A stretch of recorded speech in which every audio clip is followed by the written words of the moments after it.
All right. Well, welcome back, everyone. This is Two Beards in a Bible. I'm John Swaino. I'm Dave. And we are in 1 Timothy chapter 3. And is it my turn to read again, I think? It is, I think. All right. Read through, how about verse 7? Okay. That's where I have my highlighted mark down to. So Okay. that's perfect. All right. So, 1 Timothy chapter 3, starting at verse 1. This is a faithful saying. If a man desires the position of a bishop, he desires a good work.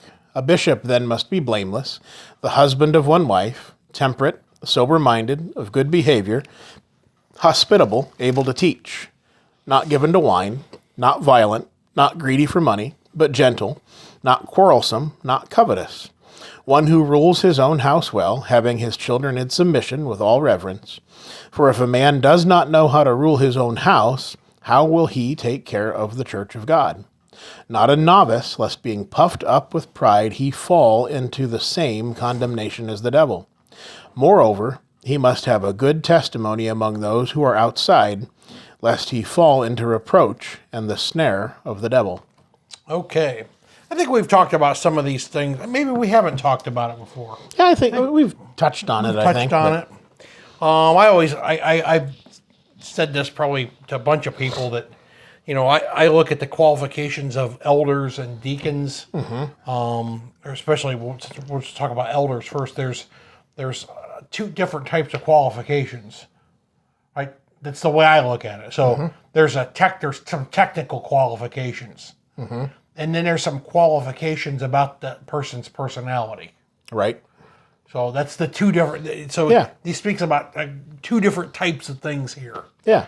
And so some of them are like, okay, an elder has to be married. That's a technical qualification. Right. Right? To be sober-minded, right? Or gentle, that's a personality trait. Right. Right? So he's saying, okay, here he's got to meet these technical requirements, and then you're looking for a guy that's kind of like this.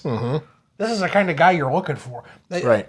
One of my friends said that, like, when you take all of the qualifications for an elders, Paul's basically telling Timothy, he says, this is the kind of fellow you're looking for. Yeah.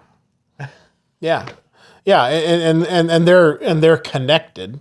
One that lives his life in such a way that he would be blameless. Now, it doesn't mean he's perfect. No. But, the idea of that is that this person isn't one who, has always got the finger pointed at them that, he's guilty of this or he's done this. And, it just doesn't mean perfect. A guy who's blameless, when he makes a mistake, he admits it and makes it right. There you go. Right? Yeah. Nobody's going to say that guy's, that's a dirty so-and-so. Right. Right. They're going to say, no, old Joe, he ain't perfect, but, when he makes a mistake, he does whatever he has to make it right. And we can understand, I need only point to the media of this world, and we can understand that sometimes people point the finger and they say things that are not true about other people. And so that's where you have to exercise, some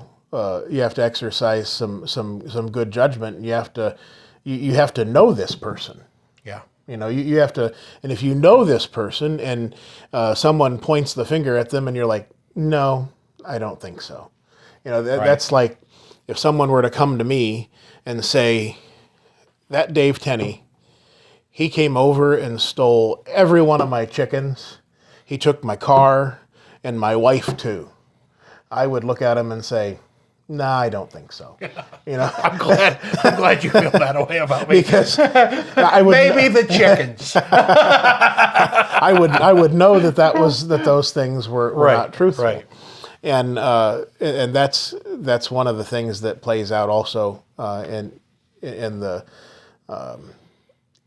the qualifications for an elder and a deacon, that they have to be a part of the church and they have to be esteemed well. Right. So the next one is they have to be the husband of one wife. It's one of the technical ones. Yeah. Huh?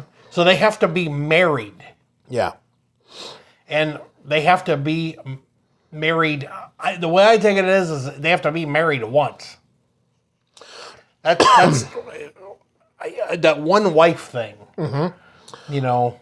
Well, as I look at that, Or there's another way to look at it too. Yeah.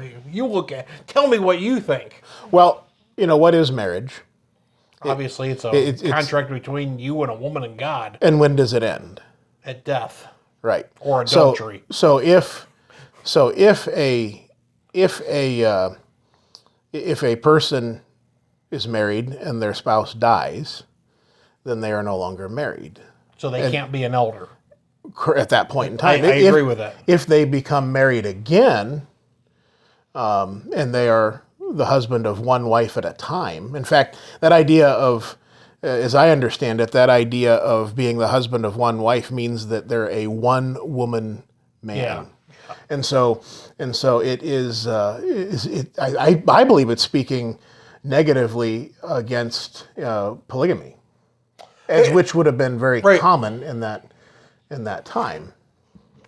I go along with that. And here's the thing: if there's a man in the brotherhood who desires the office of elder, and his first wife passed away, and he had a legal scriptural right to remarry, and he was remarried to another person, and somebody raised a stink over it in the church, I think the proper thing for him to do would be to back out. I do too.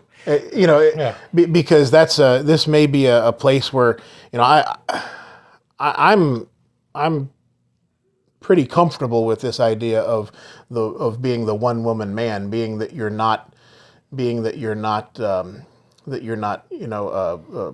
you don't have two wives at once, that you're not involving yourself in that sort of thing. You don't have a harem. So just to go along with that, I would say that also, if a man who had a scriptural divorce and was remarried would also be qualified to be an elder I would in the same sense. Yeah, Right? because that first marriage would have been scripturally able to be dissolved. Yep. So that's He's got to be scripturally married, and he can't be a polygamist. that's certainly. Okay. Yeah. He's got to be temperate. Well, that's a personality thing. And what's that? What's temperate? It's kind of like being moderate. Just to not overindulge in anything. And to be level-headed, tempered. calm. Yeah. Yes. You think of this glass here as probably tempered. In this window, Probably, in the door, it definitely would be. Yeah. But It'll bend, but it won't break. if it's tempered, it'll put up with some stuff. Yeah. Before it breaks. Yeah. And so a person who's temperate is going to be one who doesn't easily fly in the extreme directions. Yep. They're sober-minded, so they can think seriously, Yeah. right? Yeah, and we all know people who, for whatever reason, they can't think seriously. Right. Everything's a joke. Nothing is serious. And there are times where we can be funny and joke, and then there are times where we have to be serious. And there are times when you should be funny and joke. right. It's good for you. Yeah, absolutely. But you have to be able to be sober about, especially when you're thinking of what an elder does and overseeing the flock. You've got to be serious about the dangers to the flock. Of good behavior, right? That's Yeah, kind of goes along with those things. probably shouldn't have a lengthy criminal record. Right. Yeah, Hospitable, which means you want to do things for other people. yeah, These are all personality, able to teach. Now, that's a technical requirement. Now, I've heard some say, well, this man, he taught his children. Now, I believe this is talking about teaching publicly. A man who cannot teach publicly has no business being an elder. Because one of the things an elder is going to have to do is teach publicly about some things. yeah, It's a hard requirement. yeah. So if you want to be an elder, you better be a teacher. Right. Yeah, and that's and I agree with you. That's a hard requirement. Yep. Because teaching involves more than just reading the scripture. Yeah. Yeah. So there's a difference there. Yeah, and I certainly know some fellas who have children that are Christians, and I'm telling you, most of the teaching that their kids got was at church. Right. So Right. That just doesn't meet it. And that lends itself to the idea that all of these need to be started earlier rather than later. Yes. If a man waits until his children are teenagers to take control of his household and to rule well over it, It's too late. In 99.9999% of the time, it's too late. A guy who wants to be an elder is going to have to start this when he's like in his 30s. Yeah. Right. He's got to start working this direction. Yeah. And honestly, if you're serious about Being a Christian, these things are going to fall into place. These aren't things that Yeah. So he says not given the wine. Oh boy, that's a tough one. Okay. It's not a prohibition of wine. It's not an approval of it. Right. Right? So what's the idea is they don't have a habit of that. You and I are given to eating. Yes. We do it every day. Yeah. And most people do. So if a man is given to wine, it's a regular part of his life. Now there's some wisdom involved in this idea of not being given to wine, because remember, wine being alcohol is addictive. Yeah. And if you understand the pull that can have, just as you talked in several episodes about cigarettes and how it was difficult to forget that, wouldn't it be better if you just never started down that path? Oh, absolutely. And that's the same thing. So if you're going to be a person who's not given to wine, well, then it better not be a part of your life on a regular basis. I mean, I would go so far as to say you want to avoid it like the plague. Yep, absolutely. He says not violent. Well, that should be a given. Mm-hmm. Right?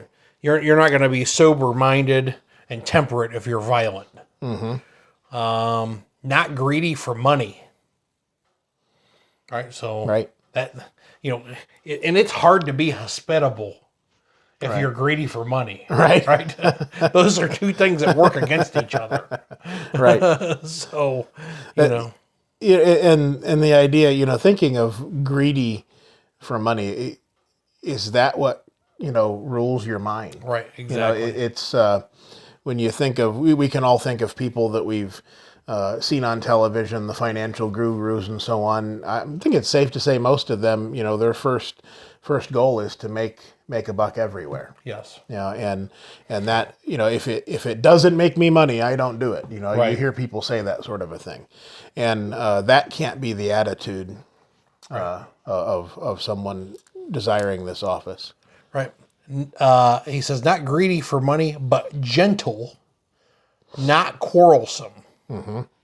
So it's just talking about, those are personality traits. Right. Somebody who's gentle. They're not harsh. Yeah.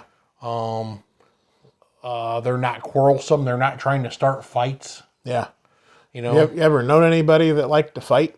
I mean, I run into brethren all the time that are quarrelsome. Yeah. I mean, it's a thing. Yeah. Some people are just that way. And it's throughout society that's the case. There's people are always looking for something to complain about or argue about. Or there are a couple of people throughout my life that I've known that if I go out to eat with them, there will be complaining about the food. Yes. It will happen. Yeah. And that's just one of their traits, and that's not a trait that we would want to see. Yeah. They're always ready for a fight, kind of mentality is just not, and it's obvious why that would be a bad thing in the church. Absolutely. Not covetous, so they're not wanting what other people want. Mm-hmm. they have to rule their own house well, having his children in submission with all reverence. Yeah.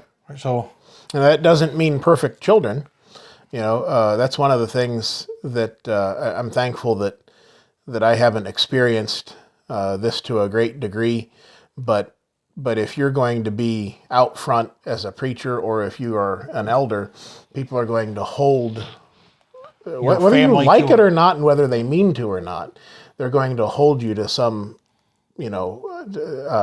as they should hold you to a high level, but they're going to be watching with a microscope. They're going to try to hold you to a higher standard than they would hold themselves to. Right, and that's right. Not how it should be. Right. I always, like preachers are always in a bad position. Like they can't go on vacation. Right. And they especially can't go on vacation somewhere nice. Right. Because somebody's going to have something to say about that. Right. Right. Which is, that's so wrong. Right.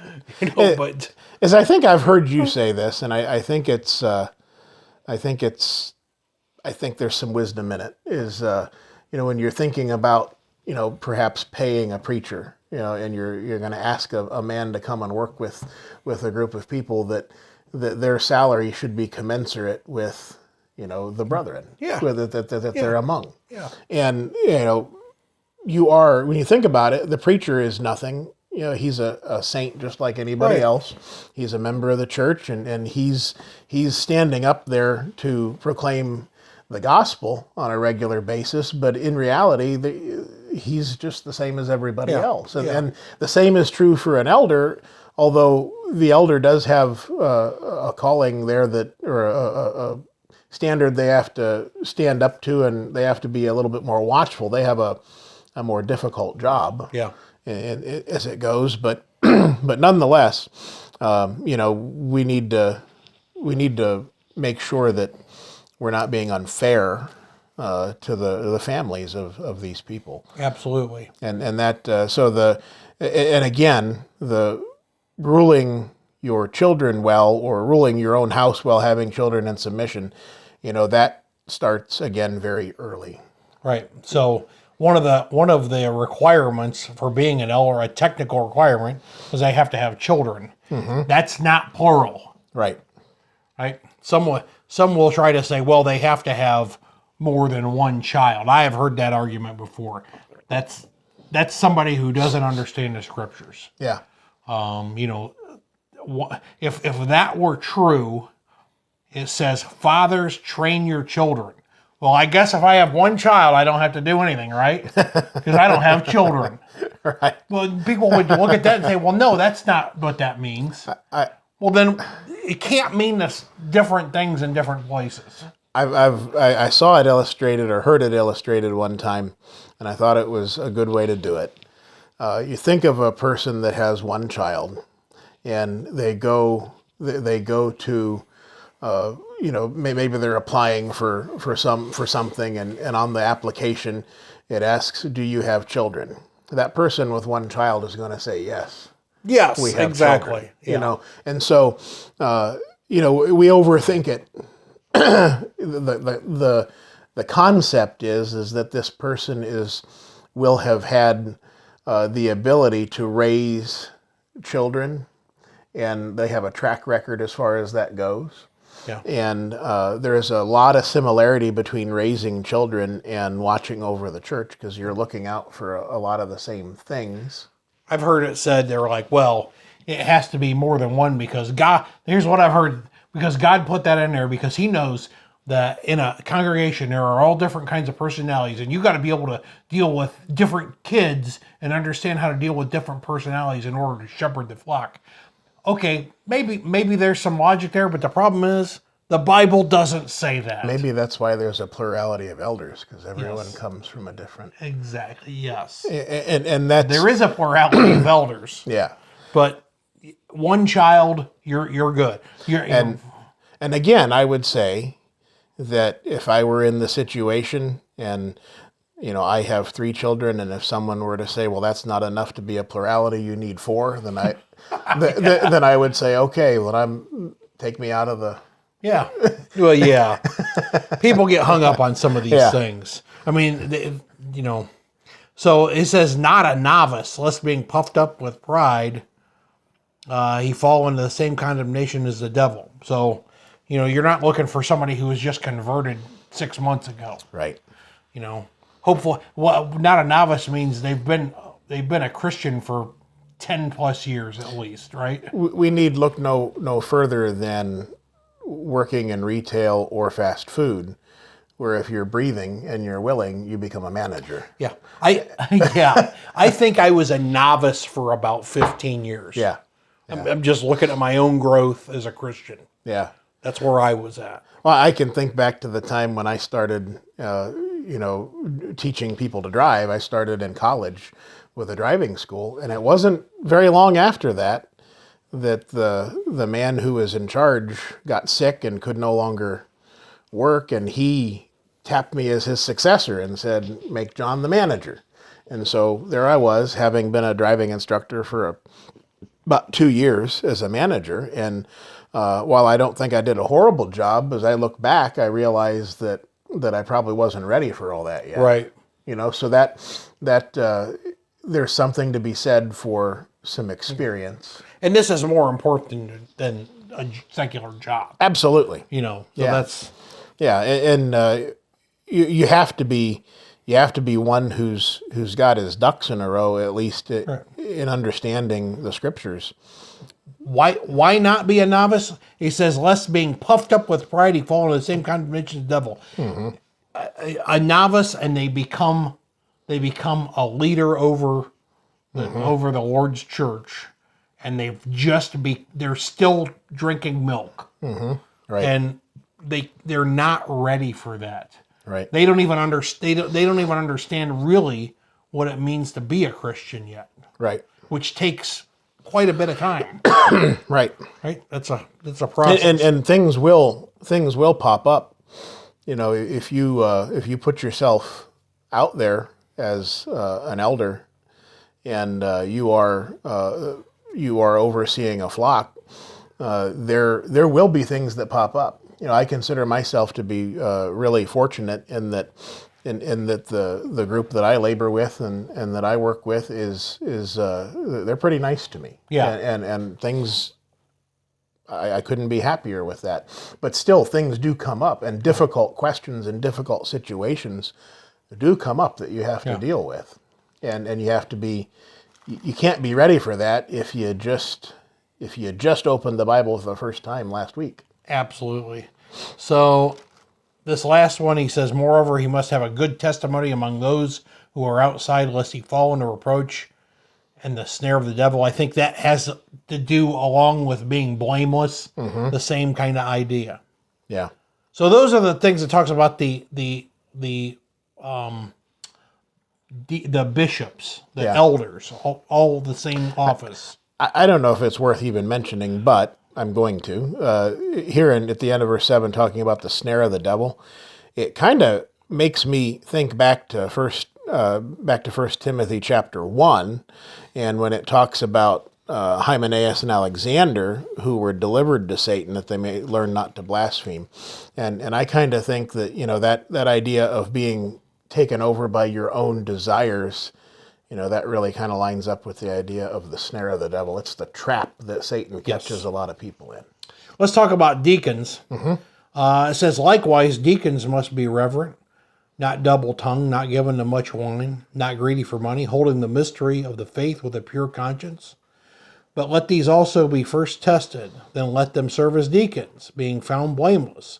Likewise, their wives must be reverent, not slanderers, temperate, faithful in all things. Let deacons be the husbands of one wife, ruling their children in their own households well.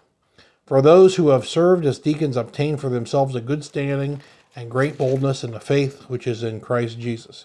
So I have in the past served as a deacon, so I know a little bit about some of these things. The one thing I want to point out here is he uses the term likewise twice. And what that means there is the same as the qualifications for an elder. Yeah. That's what that is the same as. And anything this is an important thing, anything that's said about a requirement for a deacon or a deacon's wife would also apply to an elder. It has to. And I've heard some say, well, it doesn't say elder there. It says likewise. Right. In the same manner. That's what that means. Right. So you got to understand that these are all the same. An elder or an elder's wife would have to confirm to these exact same things. Right. So let's go through those, and we've got about 5 to 10 minutes.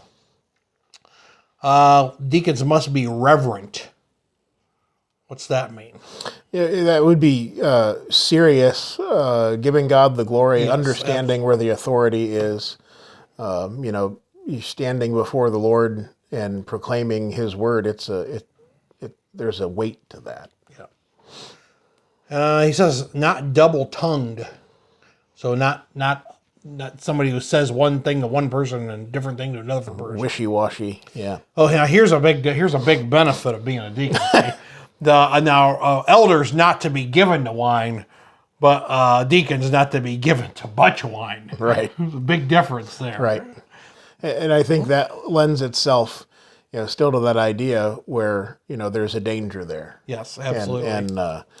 And that's when you realize the danger involved with alcohol, staying away from it is going to be the way to do it. Absolutely.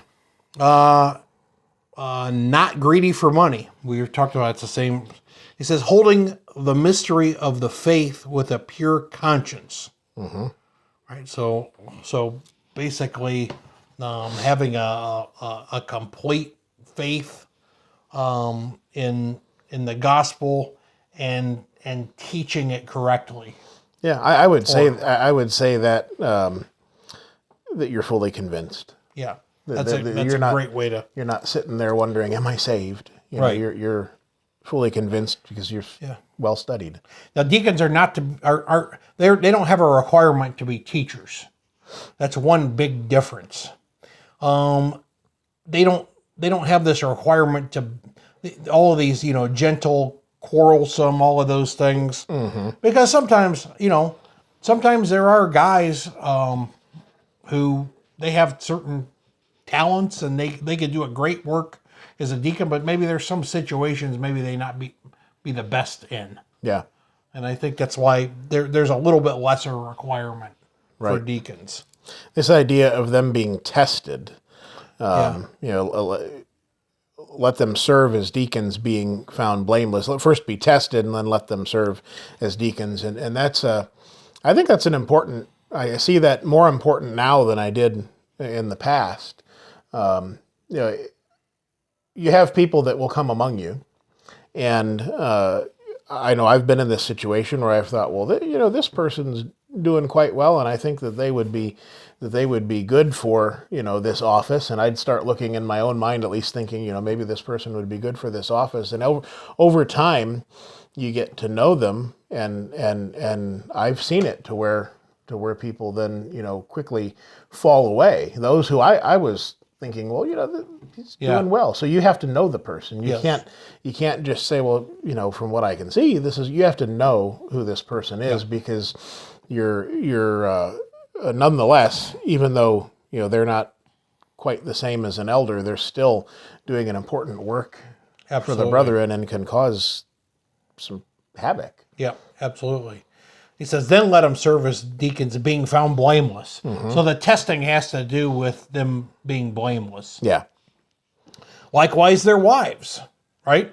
This would apply to an elder's wife too. Must be reverent. Same way we talked about what reverence is.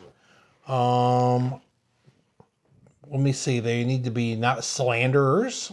Talked about that. Well, slander would be talking ill of other people. Right. Temperate again. Temperate, faithful in all things. That would be all of the things that they're supposed to be faithful in. And some of those things would be like, wanting to go to church service, right? Wanting to do, being a faithful Christian involves, right, wanting to do those things. Right. A lot of times, I think what happens, two of the things that disqualify men from being elders and really even deacons are their children and their wives. Mm-hmm. A lot of times, a man he'll want to be an elder, and his wife his wife comes maybe once a week, Right. or or his kids are not faithful, or what. But there's a disconnect with the family there. Right. Yeah, I've seen that. I've seen that happen too, where a man, has a lot of the qualifications in line and the desires there, but yeah, it would be the family that disqualifies Yeah. him. And it's, I've again not in the Lord's church, but in the place that Angela and I came from before. We witnessed, and it was the reason we left. It was the straw that broke the camel's back, if you will. There was a man who was clearly not qualified to be an elder, and yet, even though the scriptures were presented, there were many among them that were making a case for him because he's a nice guy and he's Yeah. a successful businessman and this and that, and so they decided to appoint him as an elder, anyways. And that was there were so many other things wrong. We should have left before. Yeah. But that was the thing that was like, okay, this is Yeah. gone too far. It's a bridge too far. Yeah. Yeah, and I mean, I think that's what happens a lot of times, and I've seen that where, a lot of times what I see with a man who wants to be an elder, if he's qualified to be an elder, he's basically already going to be doing all of the work that an elder does, and his wife is going to be involved in that work as well. Yeah. She's going to be a helpmeet to him. Right. Right?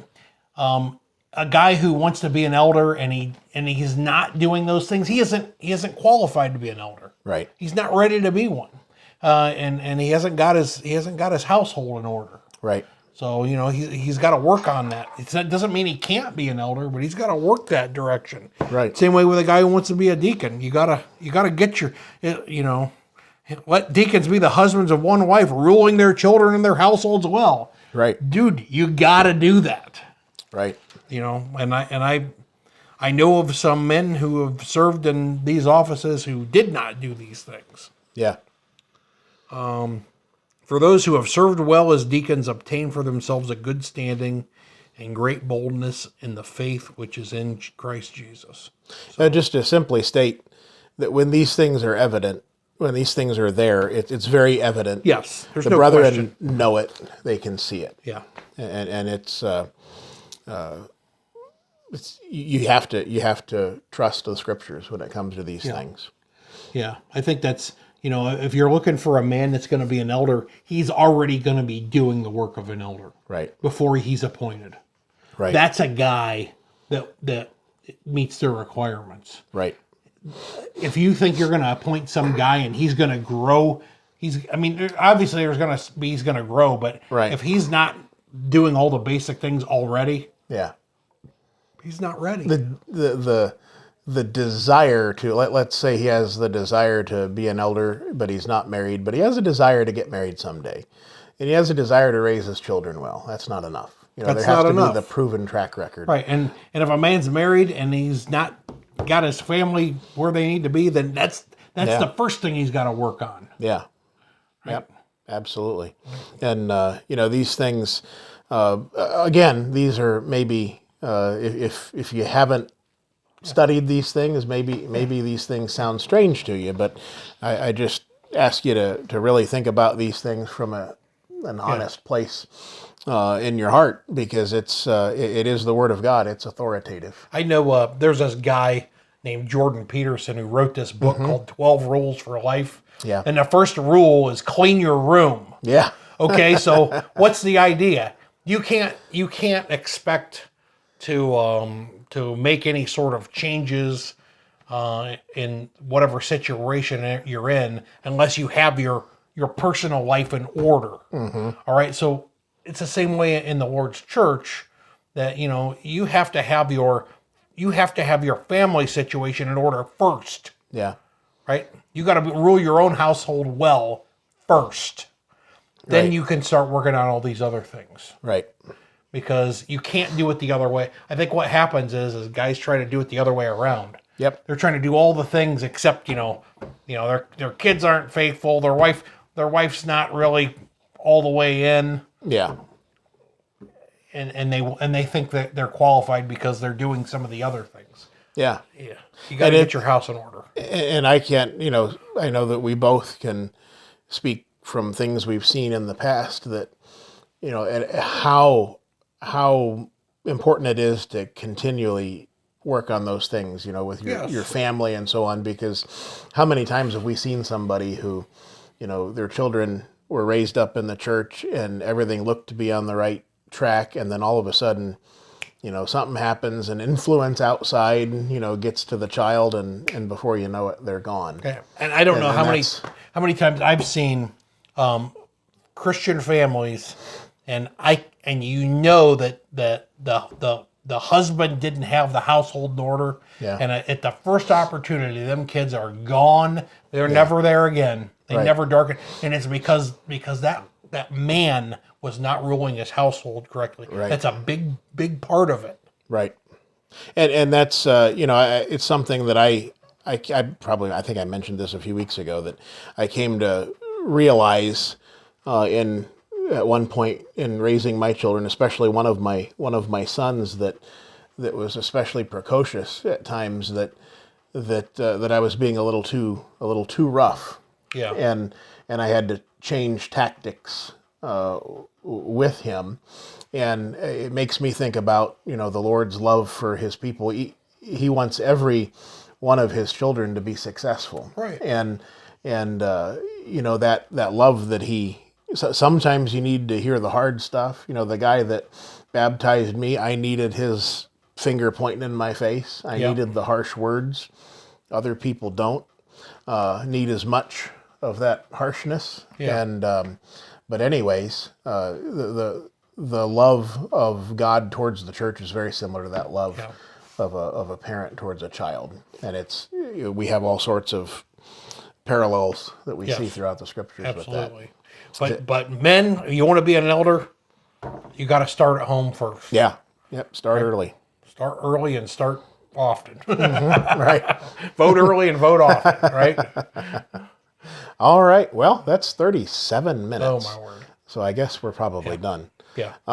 If you're still with us, thanks, and we'll see you next time. Oh, you got it? I'll get it.